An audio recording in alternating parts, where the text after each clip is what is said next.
Hello, my name is Colonel Charles Dahnmon Whitt. I take the Colonel name because I'm a Kentucky Colonel and it looks good on my books. So I'm an author now, and I've written 8 books.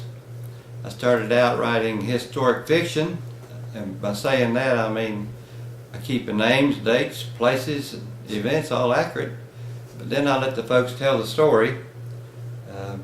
I've got the one book, The Patriot, that goes all the way back to 1760. It's got a lot of Indian stories based on the life of Hezekiah Whitt. He was a Virginia militia, Indian spy. He was also a patriot, and I'll go on because I've got other books to tell you about. But if you want to know the Indian stories and what went on between 1760 and 1846, please look up The Patriot, Hezekiah Whitt. Then I've got this legacy book. It's based on the life of David Crockett Whitt. David Crockett was born in 1836, the same year of the Alamo. So mommies named their babies after heroes. And this book travels from Virginia to Greenup County, Kentucky, 200 miles in an old wagon in the 1840s. Young Crockett was a young boy, and then he rode with his father, and his father got this job to build a grist mill in Greenup County. So he came, and of course Jonas seen an opportunity for love and probably for land. He married a landowner's daughter and stayed, and young Crockett grew up here. Got into a little trouble as a young man and went back to Virginia. The Civil War rolled around, and he had a choice of taking $50 and joining up with the 29th Virginia, or else he could head out of the country as a coward. So he joined the Confederacy, followed him through 3 years of war with the 29th Virginia. He did survive it, even though he was captured right at the end of the war. And then I go on to other books. I've got a paperback book version of Legacy. It's a little bit cheaper, and it's been upgraded a little bit. I've got a completely book based on history, Confederate American. And what I've done with this one, I've written it in segments. Why be a Confederate? What they ate, what they wore, their weapons, Confederates at play, Lee's miserables, love for Lee and Jackson, tricks of war, black Confederates, all different things, like how the rebel yell started. All the little things that you like to know about, but have not had the opportunity to learn. Actually, it's not taught in any school I know of. And then I've got Haunts and Spirits of the Past and Indians Dealing in the Spirit World. This has been a good little selling book. If you notice on the little cloudy figures are supposed to be actual ghosts.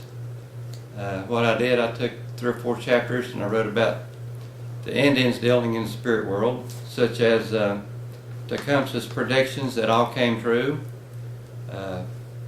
He predicted the earthquake of 1812, other things almost that big. And actually this little book's been a good seller. Not only do I talk about the Indian stories,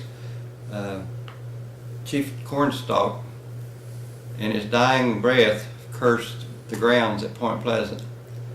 And if you know anything about Point Pleasant, which is in West Virginia now, used to be Virginia, all kind of things has happened there. The Silver Bridge fell. There's been a mining disaster not far away. Chemical plant blew up. They've had lightning and thunder in a sunny day, and now the Mothman's there. So it's to me, it's a fictional book, but if you believe in haunts and spirits, there's something going on there. Anyway, I've got that little book, and also I've got one called Dahnmon's Little Stories. It's a collection of short stories. A lot of little things happened to me when I was growing up, and even talk about some things after I was grown. Some of them are really funny, and others are on the serious side. One particular story talks about when I worked on the World Trade Center in 1970. it was quite a exciting little trip for me to go up there and work 6 months in New York City. And like I say, it's just a little fun book. A lot of people take this book and read it to the kids because it's a good, clean little book. And then people kept asking me, what do you think if the South would have won, or could they have won? So what I did, I took three battles that I knew about that the South could have done things different. So anyway, I took first Manassas, and I kept it accurate right up to a point. And then I said, what if, change the scenario, and let the Southerners march right into Washington the next day and demand their rights. And then another place, in Gettysburg, I talked about all the way up to the second day. If you remember the story, Longstreet didn't really want to have that Pickett's charge across the big field, but General Lee was, some people say he even had a stroke up there. We don't know. But anyway, I stopped right there and I said, well, what if Longstreet talked him out of it? And they had backed up, got on good ground, and set a trap for General Meade. We don't know. And of course, Jubal Early, he was right at the outskirts of Washington in 1864, and Washington was not guarded whatsoever. Of course, his men were pretty well spent, but for one reason or other, he didn't march in. He could have marched in and demanded the rights. They didn't want to capture Washington, or they didn't want to capture the United States. They just wanted their rights. So basically, I wrote that for people who always wonder about that. I've got a couple other books I didn't bring with me today. Life's Journey, and it talks about my Christian witness. I tell some things on myself but not everything.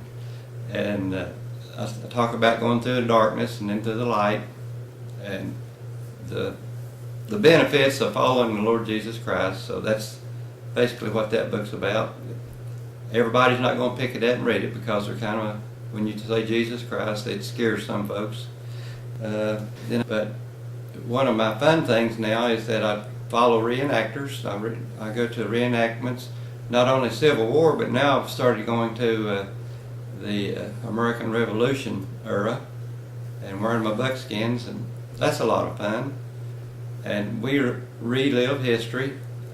Can't go back in history, but it's good to know our history, and by making these contacts, a lot of people like to buy my books.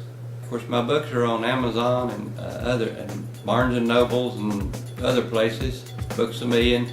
You can go to these places. They may not have them on hand, but they can order them for you. And I appreciate you listening.